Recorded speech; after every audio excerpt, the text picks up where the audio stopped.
Holy crap, that's beautiful. Isn't it? Holy shit.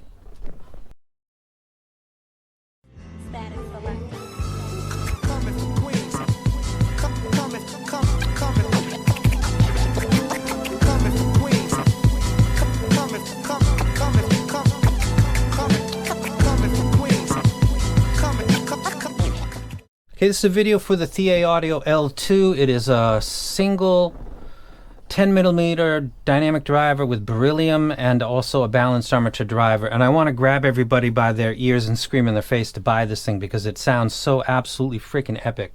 Let me be specific as much as I can be using my library. I did a lot of Elton John listening, actually. Not easy.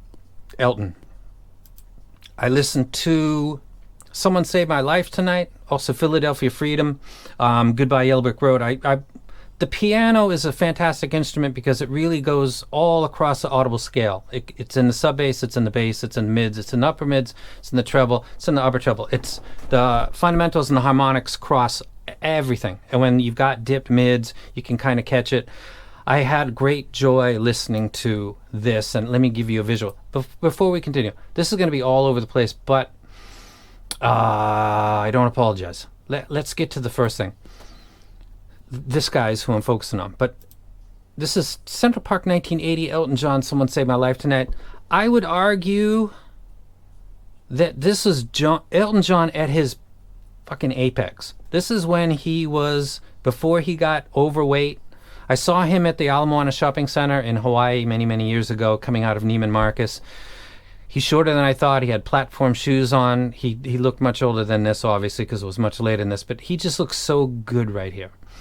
And I listened, and he sounds so good. I don't know if 1980 Central Park was the same time Paul Simon did his really famous gig, but he is just right in it right now. And this track sounds epic.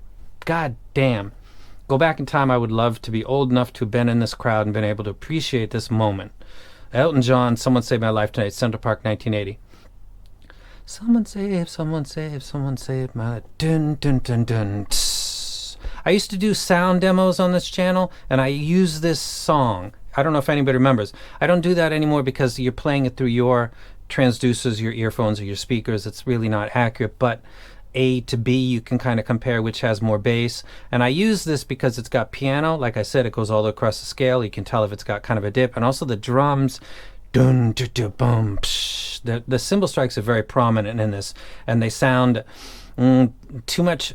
They sound fatiguing if there's too much energy in the treble, and they sound just perfect. And there's lots of them, like Hey Hey What Can I Do? But this is, I'm just more familiar.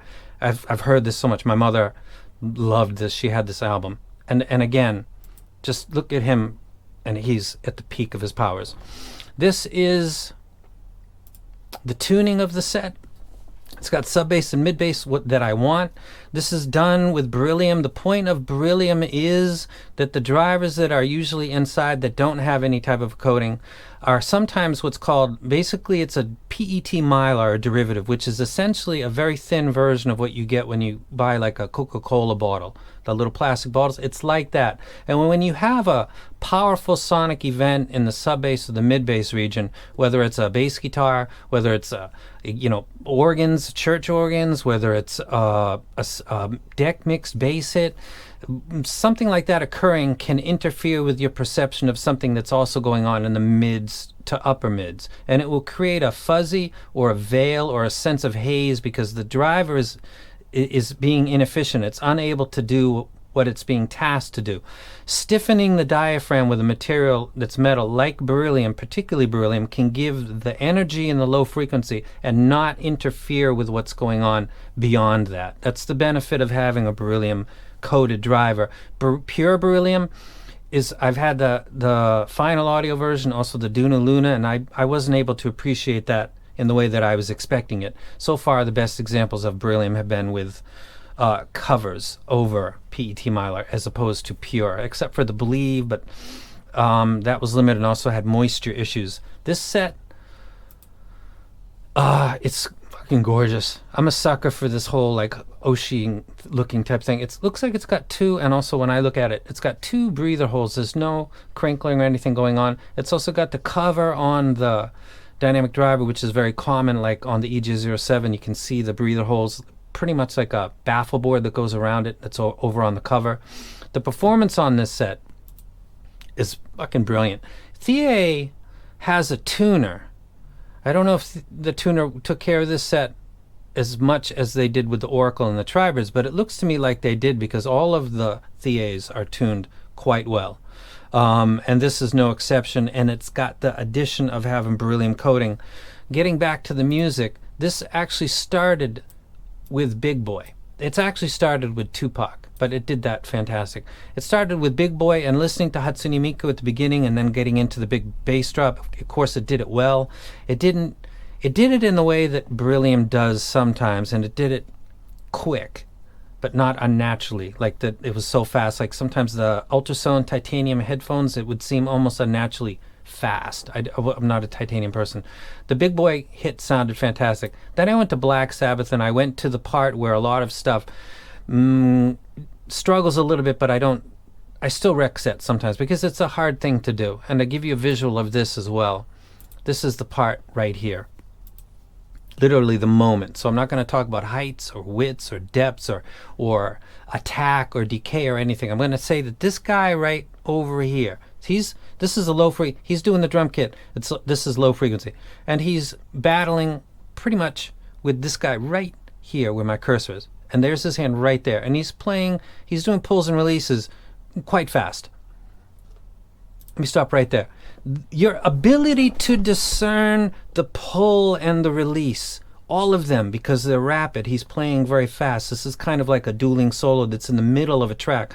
This is really hard to do. This is really hard to do. And this set does it very, very well. So I thought, put the video up to remind people what exactly I'm trying to get. What does a lot of stuff not do great, but does it all right? This set's actually doing this great. This set is doing the piano and Elton John, Someone Saved My Life Tonight, great. It's doing the drum kit on that same song very well. It's doing the cymbal strikes very well. I had a very nice listening experience, and that's when my videos kind of go off the rails, because I want to say, this thing's awesome. And it does this right here very well.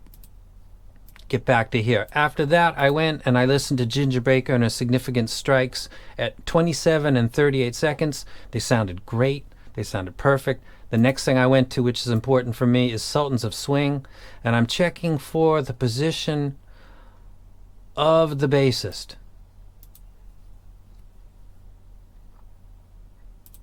Which is this track right here. This is kind of fascinating, and it doesn't need this track. It needs a track that you're familiar with that has a prominent bass line in the track. It could be whatever you're listening to. The reason that you use that is because this region right here, if this is elevated too much, it's going to make the basses sound a little more forward in the mix, and it's also going to possibly make the vocals and the basses sound like they're very close together, because the lower fundamentals of a male voice singing can be around the same part as the bassist, and it doesn't mask, but they can kind of blend together, and they can seem to be closer than you have maybe heard it before, and you notice that in itself. This is an area where Sultans of Swing can let you know. If I had not seen a graph and I listened to this, and it sounds like the bassist is quite prominent and is actually crowding Mark, I know that there's a lot of mid-bass. I don't need to see a graph, because I can literally hear it while I'm listening to the track. This is a nice glide to get into the mids, and in the replay of this track, it sounds like that. So the graph confirms what I'm listening to, and that is the replay of Sultans of Swing. The bassist sounds like he's pinning down the track like he's supposed to, but he's not interfering with Mark for space, and he's also not lifting up Mark's vocals in a way that makes him sound a little bit husky, if you understand what I'm saying. I've got OCD, and I kind of trip on these things again and again, and I thought of using different music, but that kind of takes away from the benefit of focusing on the same music again and again, because some stuff's going to do it good, some stuff is not going to do it good. This is doing this quite well. Then I got to Elton John after I went to this, because it's literally right here, and then I listened to a couple of other albums, and then I also listened to Rat, You're in Love, because I was listening to guitars. I just listened to Led Zeppelin, the When the Levee Breaks. I knew it was going to do it, but I just listened to it anyway. I also listened to Cheap Trick. I listen to Scorpions. I should put Scorpions in here actually more. This is a really good set. It looks fucking fantastic and it sounds brilliant. These are a couple photos in addition to, if you go to my channel and you go up here, you're usually going to get a preview of what I'm about to do because I'll post pictures of it. And this is a close-up look of it. They're just fucking stunners. Look at that. Holy crap. It looks like a killer and it sounds like a killer. I had my reservations because they did their launch before I got a pair. Who am I? I usually get ThieAs before they do a launch, so I thought maybe this one didn't turn out the way they wanted it to. Understood. This is the way it goes. You can't hit home runs every time, though ThieA's been doing really, really, really good. And they nail it. So I toned down my expectations because of the odd... I mean, something got delayed. It's the mail. COVID is still affecting shipping around the world. But I thought, you know, I got the Cayin right there, the titanium. I can focus on that. I'm going to do the Fusang for Unique Melody. I really want to listen to that with the Cayin. And this was, I hope it turns out well. It might not. And boom. Boom. I wanted to grab your ears and scream in your face that you should probably grab this. It's got bass like the F3, but it's more potent, and it doesn't penalize the mids with that potency because it's taking the beryllium and the whole purpose of having it on a driver and using it exactly the way that I would hope that they would. I had no input on the tuning of this. This is a nice picture. These details are fantastic. I like this monitor. I love the color of that shell. This whole thing is awesome. I'm going to go ahead and stop. You can ask for comparisons if you want. You can go ahead and check my graph tool, compare it with other sets at your leisure. Keep in mind that this area is being done with a beryllium driver, and it sounds like it is. It sounds very, very, very good. It plays my library very well. And if you're a fan of Elton John, this was good times. And there's my drummer. There's my drummer. Dun dun dun dun psh. Dun dun dun dun. Go, go, go, go. This is the L2. It's by ThieAudio. I highly recommend it. I think it's a fantastic set. Check out the graph. Learn. It's a great tool. Compare it. Ask me questions. I'll give you opinions compared to other sets. I got to listen to. I've only listened to 2 other sets in its price range that I can give opinions of. But if you have specific requests, I can entertain them in the comment section. And stunning. Really, really good job. Fucking bravo. This is the difference between companies that have a tuner and companies that don't. You don't know what the hell you're going to get. Like a box of chocolates, the whole Forrest Gump thing. Life is like I don't want that randomness when I'm paying for stuff. So ThieA is doing really, really well. That's it for tonight. Let me know, and I'll go ahead and do a full breakdown, and I'll do a comparison with 1 or 2 sets. Okay? That's it. L2, and I'm out. Nice job. Coming from Queens. Coming.